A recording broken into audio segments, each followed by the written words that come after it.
मलाई विश्वास छ यस राजनीतिमा पौडी खेल्न विप्लवलाई आउँछ।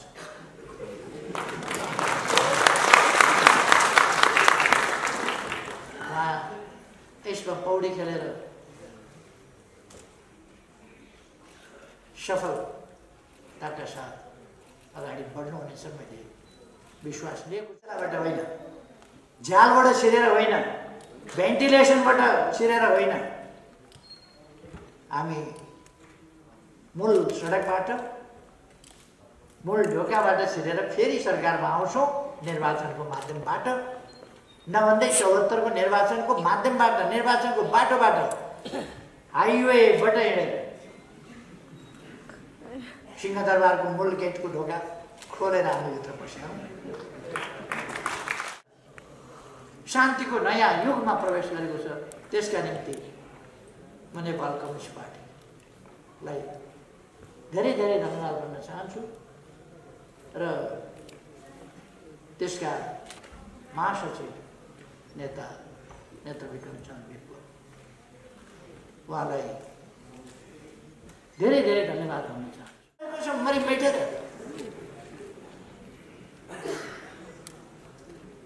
मलाई उहाँहरू देखेर त अचम्म पनि लाग्छ पनि लाग्दैन पनि, किन उहाँहरू त्यस्तै हो, त्यस कारण अचम्म पनि लाग्दैन। अचम्म के लाग्छ भने यति साह्रो, यति नग्नताको पनि यो हद, आफ्नो 2/3 फोडेर छोड्ने, भाँडेर छोड्ने, भत्काएर छोड्ने, आफ्नो प्रधानमन्त्री हटाएर छोड्ने, किस्तीमा प्रधानमन्त्री लिएर खाइदिनुहोस् न, खाइदिनुहोस् न। तमासा सुरु भएको छ फेरि। यो तमासा नेपाली जनताले हेर्दै जानु पर्ला, यसका परिणामहरू भोग्दै जानु पर्ला। तर म के आश्वस्त पार्न चाहन्छु भने यस देशमा हाम्रो पार्टी पनि छ, हाम्रो पार्टी पनि छ। अहिले सरकार ढाल्ने बहुतै गम्भीर प्रयास, उद्यमको प्रयास भइरहेको छ सरकार ढाल्न। यो त 73 सालमा पनि ढालेको थियो नि एकपल्ट सरकार। यी मान्छेहरू बर्बादै पार्न खोज्छन् देशलाई, त्यो उनीहरूको कुरा हो। बर्बादै पार्न खोज्छन्।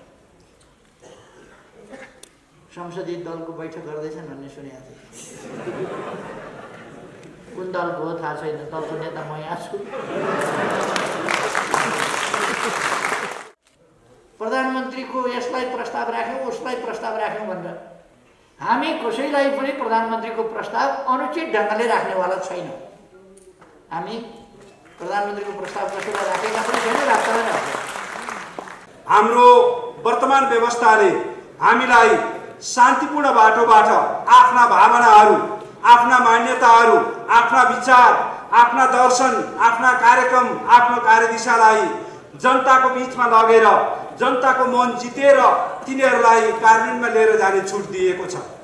त्यो छुट र त्यो बाटोतर्फ जानका लागि यहाँले विशेष गरी महासचिवको हिसाबले जुन प्रतिबद्धता जाहेर गर्नुभएको छ, मलाई लाग्छ त्यो शान्तिपूर्ण बाटोबाट त्यो बाटोतर्फ उन्मुख जाने कुरा, नेपाली समाजलाई रूपान्तरण गर्ने कुरा, नेपाल राष्ट्रलाई अग्रगमनतर्फ अगाडि लिएर जाने कुरा, नेपाल राष्ट्रको स्वाधीनता र सार्वभौमिकतालाई जोगाएर लिएर जाने कुरामा त्यति धेरै फरक र त्यति धेरै हाम्रा बीचमा मतान्तरहरू छैनन् भन्ने हामीलाई लाग्छ र यही बाटोबाट हामी अगाडि जाने हो। वर्तमान परिस्थितिमा नेपाल सरकार र सम्माननीय प्रधानमन्त्रीज्यूले नेतृत्व गरिरहनु भएको यो सरकारले जुन किसिमका अग्रगामी कार्यक्रमहरू, चाहे त्यो राष्ट्रियताको सवालमा होस्, चाहे त्यो जनजीविकाको सवालमा होस्, चाहे त्यो लोकतन्त्रलाई सुदृढीकरण गरेर अगाडि जाने कुरामा होस्, चाहे त्यो राजनीतिक स्थिरता प्राप्त गरिसकेपछि सामाजिक रूपान्तरणको दिशामा मुलुकलाई अगाडि बढाएर लिएर जाने होस्, चौतर्फी रूपमा चालेका यी अभियानहरू त्यही बाटोतर्फ केन्द्रित छन् र त्यही बाटोका माध्यमबाट हामी जनताको त्यो एउटा अपार अपेक्षा, अपार चाहनालाई पूर्तितर्फ अगाडि बढिरहेका हौँ र यिनै कुराहरू राख्दै म अब आजको कार्यक्रमका प्रमुख आकर्षक सम्माननीय प्रधानमन्त्री, नेपाल सरकारका सम्माननीय प्रधानमन्त्री कमरेड केपी शर्मा ओलीज्यूलाई यस कार्यक्रममा आफ्ना सारगर्भित मन्तव्य राखिदिनु हुनका लागि हार्दिक अनुरोध गर्न चाहन्छु।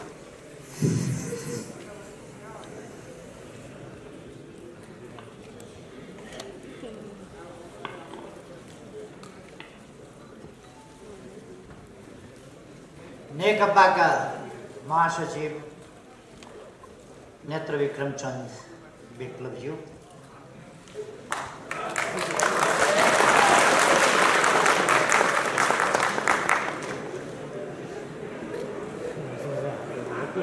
सचिवालयका सदस्य वो प्रधानमन्त्री,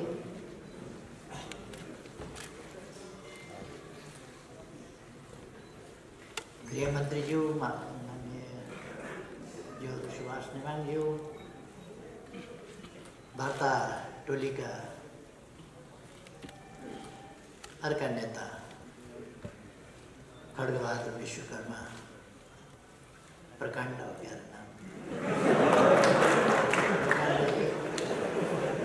धर्मेन्द्र मास्टोलाजी, बधाई छ भर्खरै छुटेर आउनुभयो। यदि थोरै जेल बसेर छुट्न पाएको हुन्थ्यो, अब त 14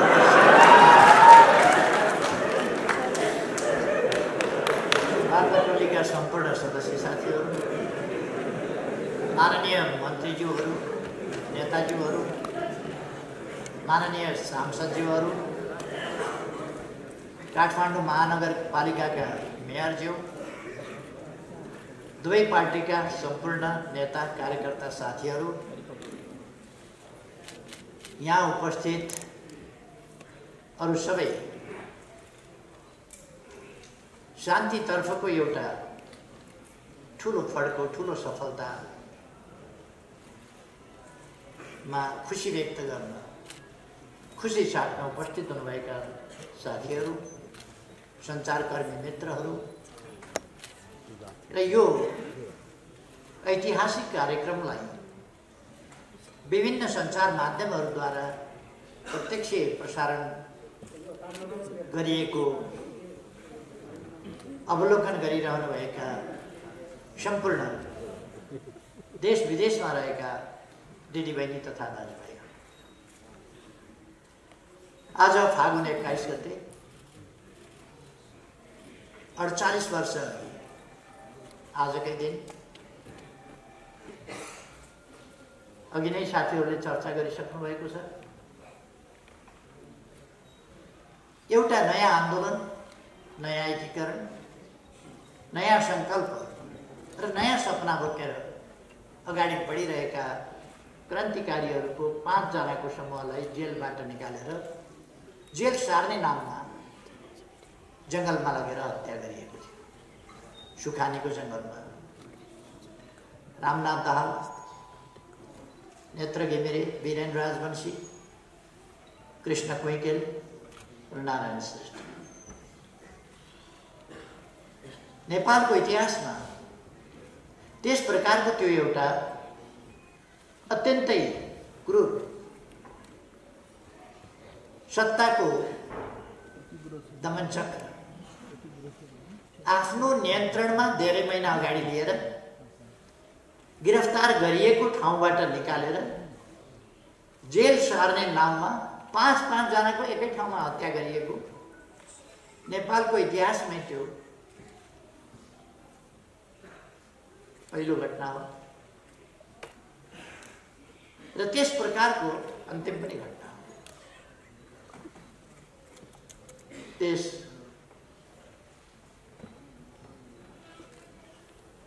अपराधपूर्ण घटनामा मारिनु भई शहादत प्राप्त गर्नुहुने 5 जना अमर शहीदहरूमा आज यस विशेष दिनमा हार्दिक श्रद्धासुमन अर्पण गर्न चाहन्छु। सबै न्यायप्रेमी जनताको तर्फबाट, परिवर्तन प्रेमी जनताको तर्फबाट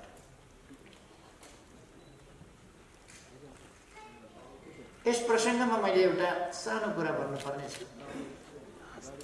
त्यसै सिलसिलामा 2029 साल फागुन 29 गते फागुन 29 साल फागुन 21 गतेको त्यो घटना थियो। त्यसभन्दा केही महिना अगाडि केही साथीहरूलाई गिरफ्तार गर्ने क्रममा एकजना साथी मारिनु भएको थियो, चन्द्रडाँगी। शहीद विधिवत राज्यले शहीद घोषणा गर्ने कुरामा उहाँको नाम छुटेको थियो र केही दिन अगाडि मात्रै नेपाल सरकारले उहाँलाई विधिवत शहीद घोषणा गरेको छ। त्यसैगरी त्यस घटनाको केही समयपछि अर्थात् 21 फागुन 2029 को केही पछि रामप्रसाद प्रधानलाई बुधबारे भन्ने ठाउँमा घेरेर घोचिकन हत्या गरिएको थियो। बाँसका भालाहरू बनाएर घोचिकन हत्या गरिएको थियो। उहाँलाई पनि राज्यले शहीदको सम्मान दिएको छ। केही दिन अगाडि म यो पनि जानकारी गराउन चाहन्छु। उहाँहरू लगायत सम्पूर्ण ज्ञात अज्ञात शहीदहरूलाई यस विशेष दिनमा म श्रद्धासुमन अर्पण गर्न चाहन्छु। म नेकपाका महासचिव विप्लवजी उहाँलाई बधाई भन्न चाहन्छु, स्वागत भन्न चाहन्छु र शुभकामना भन्न चाहन्छु। र उहाँले जुन साहसिक कदम चाल्नु भएको छ फेरि एकपल्ट र एउटा ठुलो ऐतिहासिक योगदान गर्नुभएको छ, यसका निम्ति म उहाँलाई राज्यको तर्फबाट र पार्टीको तर्फबाट पनि हार्दिक धन्यवाद भन्न चाहन्छु।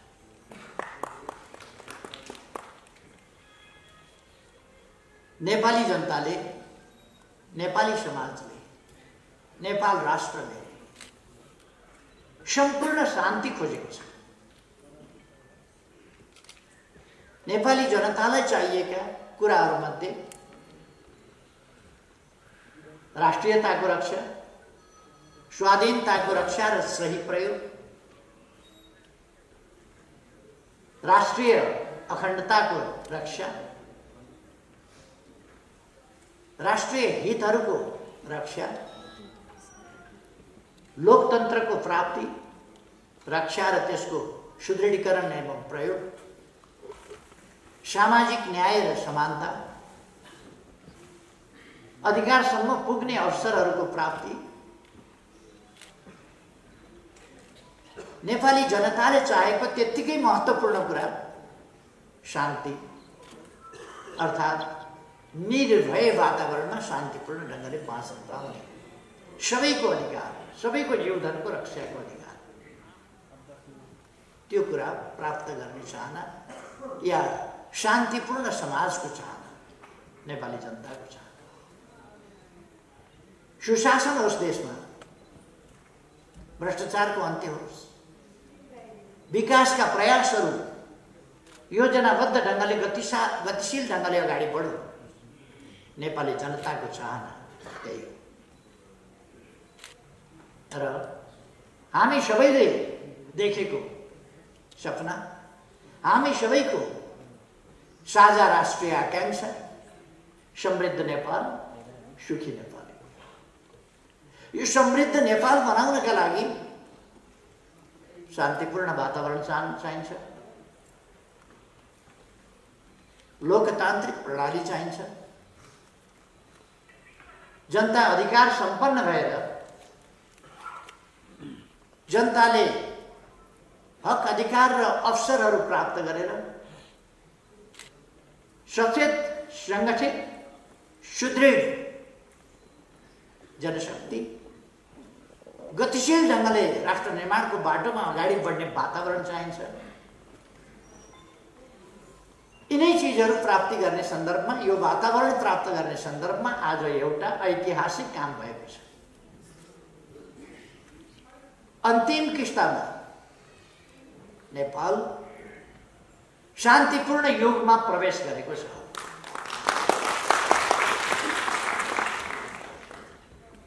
अब नेपालमा हिंसात्मक द्वन्द्व छैन। अब नेपालमा हिंसात्मक बाटो र हिंसात्मक आन्दोलनको कार्यदिशा कसैले पनि अवलम्बन गरिरहेको छैन। अर्थात् नेपाल शान्तिपूर्ण देश हो र यहाँ शान्ति छ। आजको निष्कर्षको ठुलो उपलब्धि, आजको कामको ठुलो उपलब्धि त्यही हो। अब नेपालमा द्वन्द्व छैन, हिंसात्मक द्वन्द्व छैन र शान्ति छ। केही दिन अगाडि मात्रै शान्तिको प्यारामिटरमा नेपाल संयुक्त राष्ट्र सङ्घीय मूल्याङ्कनमा नेपाल केही दिन अगाडि मात्रै धेरै विकास गरेर अगाडि बढेको थियो र धेरै देशहरूभन्दा अमेरिका, चीन, पाकिस्तान, भारत, श्रीलङ्का आदि देशहरूभन्दा शान्तिको मापदण्डमा नेपाल धेरै अगाडि बढेको थियो। त्यो तथ्याङ्क आएको थियो। भरे बेलुका संयुक्त राष्ट्र सङ्घले मूल्याङ्कन गर्ने हो भने कसरी गर्ला झन् साह्रो। यसअघि नै नेपालको शान्तिको स्थिति त्यसको प्यारामिटर धेरै माथि थियो भने अबको प्यारामिटर के होला? अब धेरै माथि पुगेको छ। यसका लागि म विप्लवजीलाई धन्यवाद भन्न चाहन्छु। त्यस योगदान उहाँले एउटा कदमबाट नेपाली जनताको मन धेरै जित्नु भएको छ। एउटै कदमबाट, यसै कदमबाट। र यो साहसिक कदम हो। जोसुकैले एउटा कार्यदिशा, एउटा बाटो समातेर हिँडिरहेको ठाउँमा कार्यकर्तालाई मोड्न सक्दैन, फेल हुन्छ त्यसमा। तर उहाँ त्यसमा सफलतापूर्वक यो फोर्स ल्यान्डिङ होइन, क्र्यास ल्यान्डिङ पनि होइन, यो सेफ ल्यान्डिङ बहुतै राम्रो ढङ्गले यसलाई अरू सफलतापूर्वक अगाडि बढाउने सम्भावनाहरूको बाटोमा, सपनाहरूलाई पुरा गर्ने अझ प्रबल सम्भावनाहरूको बाटोमा उहाँले योगदान गर्नुभएको छ। अघि नै डाक्टर राजन भट्टराईले भनिसक्नुभयो। एक दिन अगाडि, हिजो अस्ति कुन दिन हो, रातारात भनेको मैले पढेको थिएँ।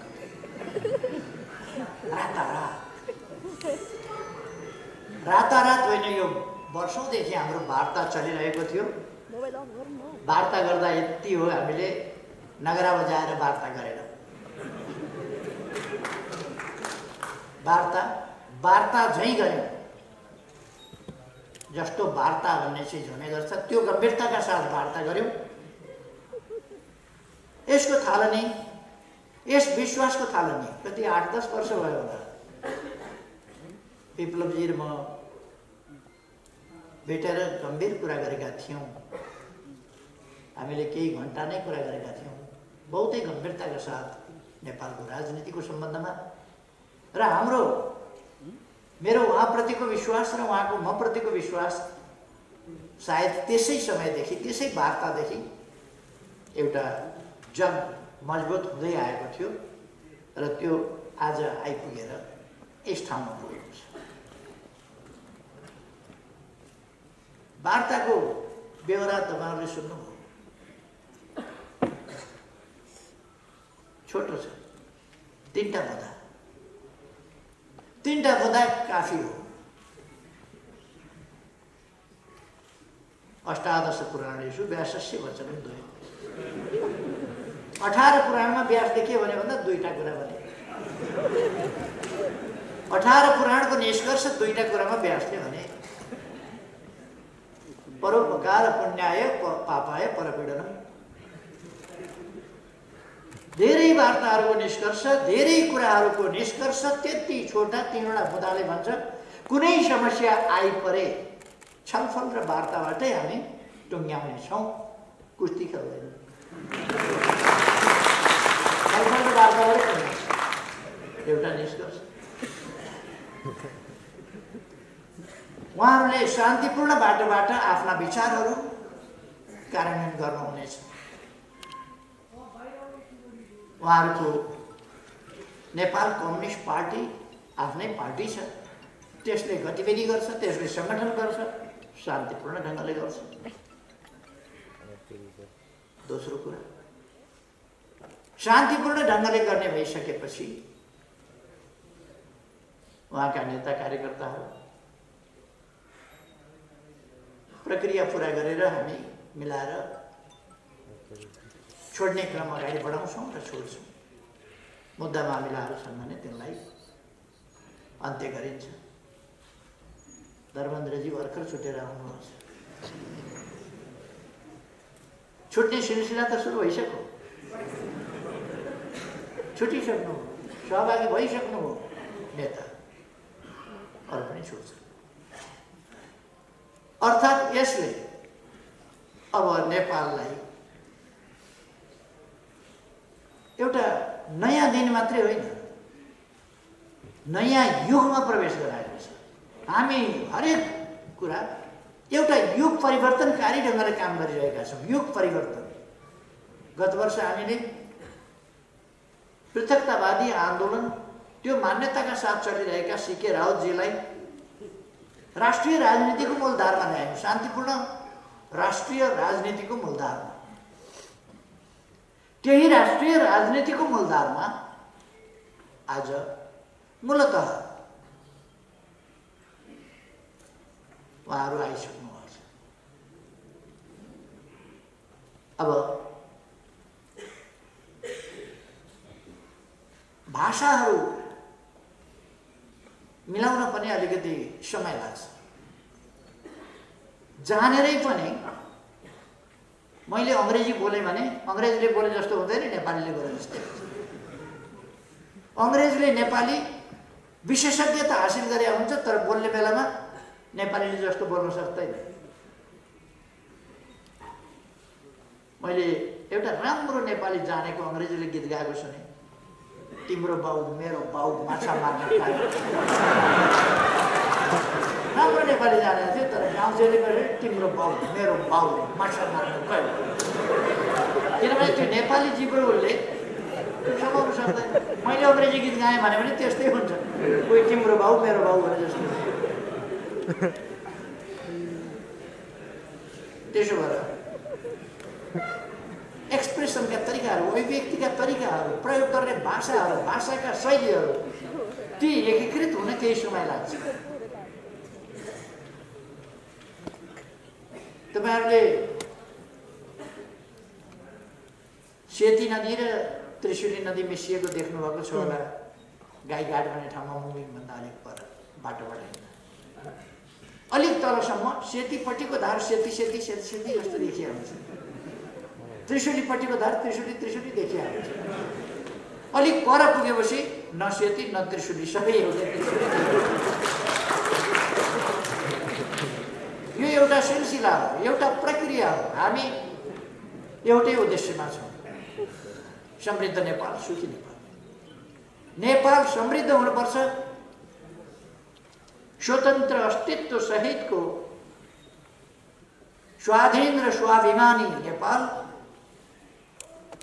शान्तिपूर्ण र समृद्ध नेपाल, एउटा सभ्य र आधुनिक नेपाल जहाँ सबै उपलब्धिहरू, राष्ट्रका उपलब्धिहरू, प्रतिफलहरूमा न्यायोचित हिस्सेदारी पाएका, सामाजिक न्याय र समानताको उपभोग गरिरहेका जनता सुखपूर्ण ढङ्गले बाँचिरहेका जनता भएको नेपाल हाम्रो आकांक्षा त्यही हो। त्यसलाई हामीले संक्षिप्तमा सर्वे भवन्तु सुखिनः सर्वे सन्तु निरामया, उहिले वेदमा भन्दाखेरि त्यसो भन्थे, सर्वे भवन्तु सुखिनः। आज हामीले समृद्ध नेपाल, सुखी नेपाली भनेका छौँ। मानव जातिको परम इच्छा के हो भन्दा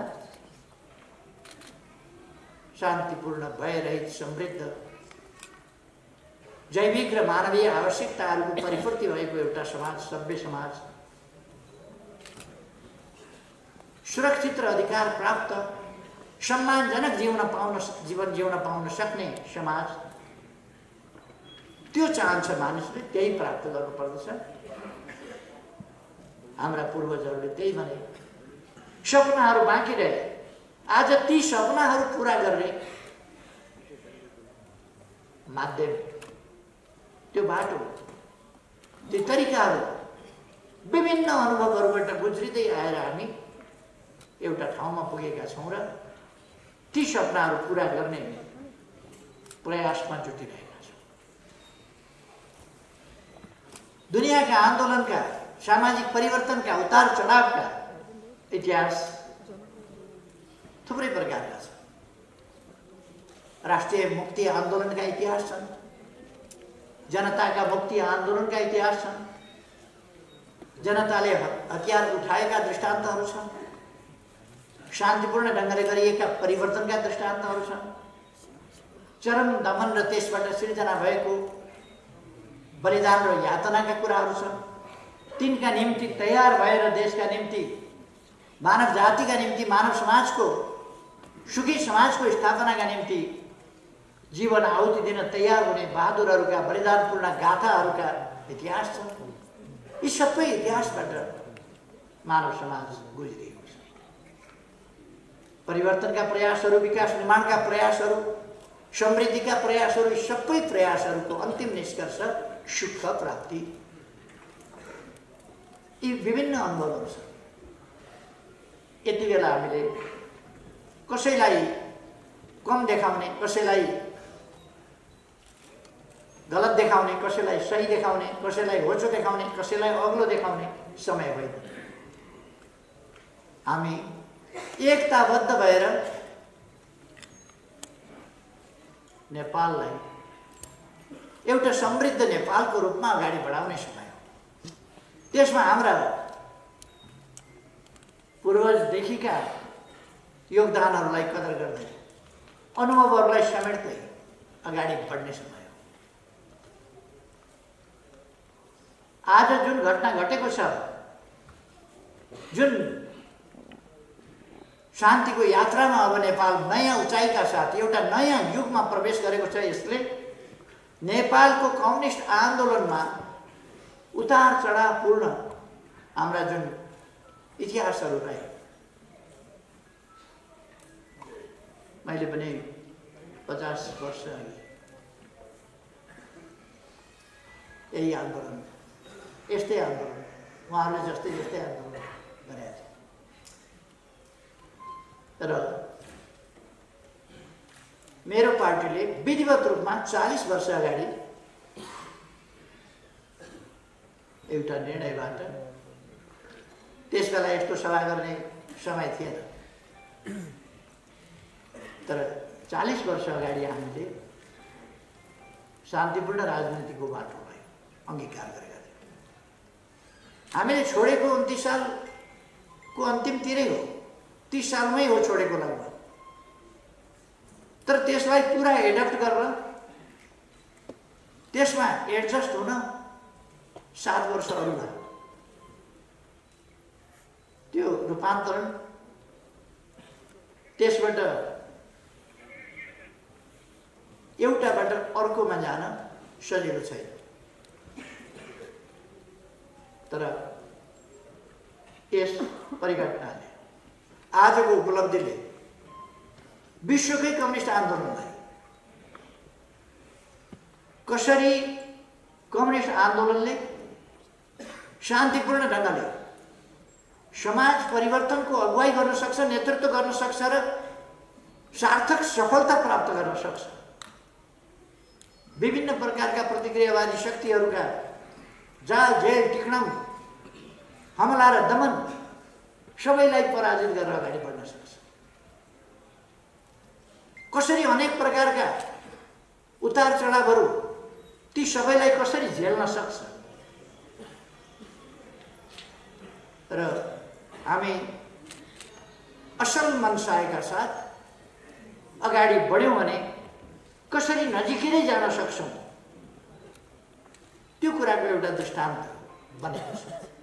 हाम्रो सफलता, हाम्रो तरिका, यी कुराहरू विश्व कम्युनिस्ट आन्दोलनका लागि दृष्टान्त, यी सफलता।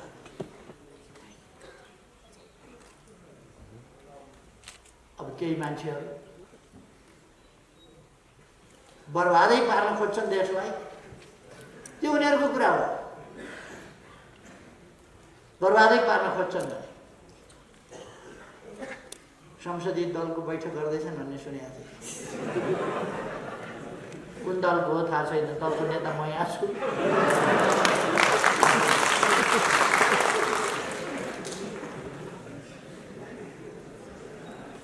उहाँहरू लाग्नु भएको छ मरि बैठेर।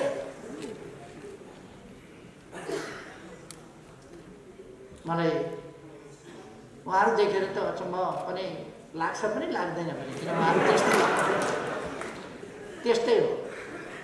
त्यस कारण अचम्म पनि लाग्दैन। अचम्म के लाग्छ भने यति साह्रो, यति नग्नताको पनि यो हद, आफ्नो 2/3 फोडेर छोड्ने, भाँडेर छोड्ने, भत्काएर छोड्ने, आफ्नो प्रधानमन्त्री हटाएर छोड्ने, किस्तीमा प्रधानमन्त्री लिएर खाइदिनुहोस् न, खाइदिनुहोस् न, अन्त प्रधानमन्त्री खाइदिनुहोस् भनेर जाने, लिइदिनुहोस् न प्रधानमन्त्री, हामी बनाउँछौँ नि तपाईँलाई, लिइदिनुहोस् न प्रधानमन्त्री। आफ्नो 2/3 जाने। अनि हामी छौँ नि तपाईँका पछाडि लाग्ने भन्ने, नाविक हुन छोड्ने, हेल्म्सम्यान हुन छोड्ने, पछाडि लाग्ने, नेतृत्व गर्न छोड्ने, नेतृत्व गरिदिनुहोस् न।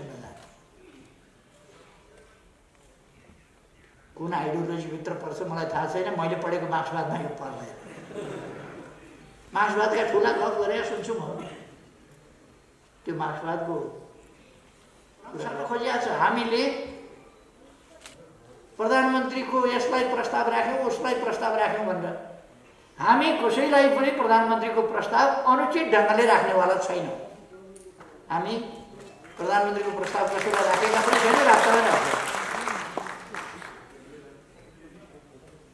हामीले भनेको त देशमुखको राजनीतिलाई अस्थिरतातर्फ धकेलियो, अस्थिरतातर्फ जान नदेऊ, लोकतन्त्रको हुर्मत लिने काम हुन लाग्यो। त्यसकारण स्थिरता स्थायित्वतर्फ, लोकतन्त्रको सही अभ्यासतर्फ जाउँ भनेर हामीले प्रतिनिधि सभा विघटनको प्रस्ताव गरेका थियौँ र विघटन गराएका थियौँ। अब फिर्ता आएको छ। फिर्ता आएपछिको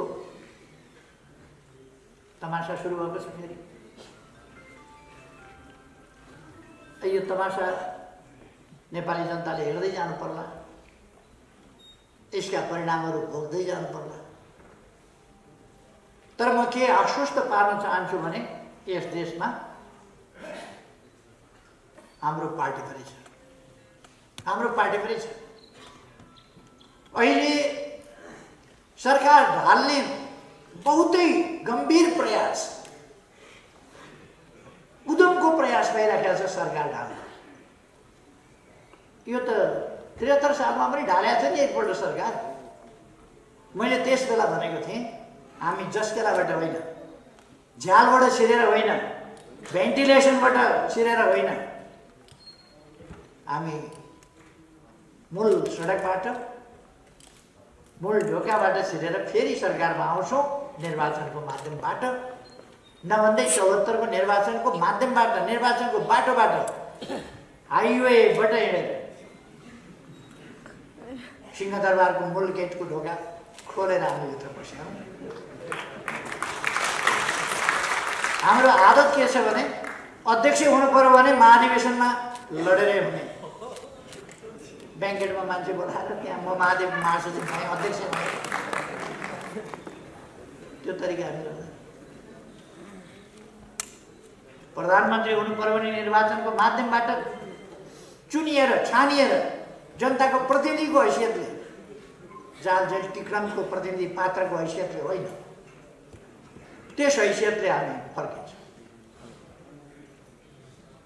त्यसर्थ केही मान्छेले कम्युनिस्ट आन्दोलनको बदनाम गरे पनि कम्युनिस्ट आन्दोलन बदनाम हुने स्थितिमा छैन। यसका योगदानहरू यसले विकासका काम जसरी गरेका छ त्यस हिसाबले अहिलेको सरकार बिल्कुल सफल सरकार, विकासका काममा, निर्माणका काममा, भ्रष्टाचार विरुद्धमा तमाम कुराहरूमा यसले सफलतापूर्वक अगाडि बढेको छ र संयुक्त राष्ट्रसङ्घले नेपाललाई अब अल्प विकसितबाट विकासशील राष्ट्रमा स्तरोन्नति गर्ने सिफारिस गरिसकेका छ। हामी सन् 2030 भित्रै दिगो विकास लक्ष्यहरू प्राप्त गर्ने उद्देश्यमा डटेर लागेका छौँ र त्यस अगावै हामीले ती लक्ष्यहरू प्राप्त गर्नेछौँ। ठुल्ठुला विकासका आयोजनाहरू, युगान्तकारी आयोजनाहरू, ठुला परिवर्तनका आयोजनाहरू मैले हिजो मात्रै पनि 1,85,000 बिघा जमिन सिँचाइ गर्ने, तराईमा सिँचाइ गर्ने, सुनकोशी मरिन डाइभर्सन, 31 मेगावाट विद्युत निकाल्ने त्यस आयोजनाको शिलान्यास हिजो मात्रै गरेर आएर 5 वर्षभित्र बारा, पर्सा, रौतहट, सर्लाही, महोत्तरी र धनुषाको केही भाग समेतका 1,85,000 बिघा जमिन 5 वर्षभित्र हामी सिँचाइ गर्छौँ। मैले भन्नु पर्दैन, एकै दिन 109वटा अस्पतालको शिलान्यास गर्छु।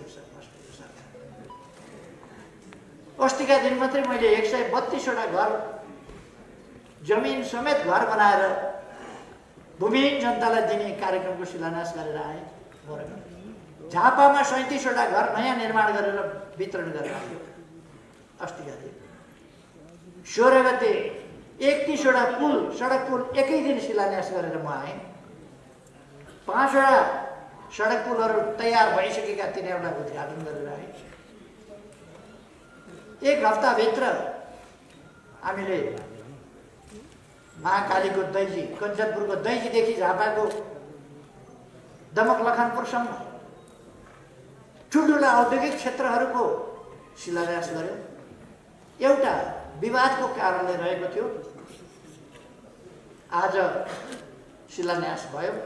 केही विकास विरोधी तत्त्वहरूले त्यहाँ वितरणा बचाउने, ढुङ्गामुढा गर्नेदेखि लिएर कार्यक्रम भाँड्ने, विकासको निम्ति त्यो औद्योगिक क्षेत्रको स्थापना हुन नदिने प्रयासहरू गरे थियो कपिलवस्तु रूपन्देही। तर विकासका कामहरू अगाडि बढेका छन्, तीव्र गतिले अगाडि बढेका छन्। म आज त्यस सन्दर्भमा जान चाहन्छु, त्यतापट्टि जान चाहन्छु। हाम्रो राष्ट्र निर्माणको अभियान, विकासको अभियान, सुशासनको अभियान, भ्रष्टाचार विरुद्धको अभियान कति सफल र सशक्त ढङ्गले हरेक क्षेत्रमा अगाडि बढेको छ भन्ने कुरा शान्तितर्फको हाम्रो अभियानको, हाम्रो यात्राको यस सफलताले पनि देखाउँछ। मैले अघि नै भने नेपाल एउटा शान्तिको नयाँ युगमा प्रवेश गरेको छ। त्यसका निम्ति म नेपाल कम्युनिस्ट पार्टीलाई धेरै धेरै धन्यवाद भन्न चाहन्छु र त्यसका महासचिव नेता विक्रमचन्द्र विप्लव उहाँलाई धेरै धेरै धन्यवाद भन्न चाहन्छु। यस खुला परिवेशमा र शान्तिपूर्ण राजनीतिको यस राष्ट्रिय राजनीतिको मूलधार उहाँलाई स्वागत गर्न चाहन्छु। मलाई विश्वास छ यस राजनीतिमा पौडी खेल्न विप्लवलाई आउँछ।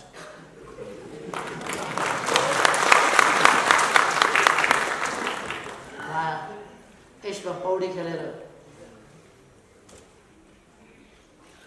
सफलताका साथ अगाडि बढ्नुहुनेछ मैले विश्वास लिएको छु र मैले सुरुमा पनि भने म उहाँलाई हार्दिक शुभकामना भन्न चाहन्छु सफलताका लागि। उहाँको यो नयाँ कार्यदिशा उहाँलाई सफलता प्राप्त होस्, धेरै धेरै शुभकामना भन्न चाहन्छु। वार्ता टोलीले अथक मेहनत गरेका छ। गृहमन्त्री रामबहादुर थापा बादलज्यू, खड्गबहादुर विश्वकर्मा, प्रकाण्डजी, डाक्टर राजन भट्टराई जी र दीपकजी, उहाँहरूको प्रयास, लचिलापन र नेतृत्वसँगको सघन सम्पर्कमा रहेर जसरी वार्तालाई कुशलतापूर्वक अगाडि बढाउनुभयो र सफलतामा पुर्याउनुभयो, यसका निम्ति वार्ता टोली विशेष धन्यवादको पात्र छ। म उहाँहरूलाई धन्यवाद दिन्छु। यस बिचमा यस काममा योगदान पुर्याउने साथीहरू, प्रत्यक्ष परोक्ष प्रकट अप्रकट विभिन्न ढङ्गले योगदान गर्ने साथीहरू सबैलाई, विभिन्न क्षेत्रहरूलाई, पक्षहरूलाई, सबैलाई पनि हार्दिक धन्यवाद दिन चाहन्छु। र यो एउटा खुसीको दिन, एउटा यो परिवर्तनको दिन, एउटा महान सफलताको दिन, कसैले पनि नहारेको र सबैले जितेको, देशले जितेको दिन। यस दिनलाई सार्थक बनाउन योगदान गर्ने मुख्य नेताहरू लगायत सबैलाई म फेरि एकपल्ट धन्यवाद भन्दै आफ्नो भनाइ टुङ्ग्याउँछु।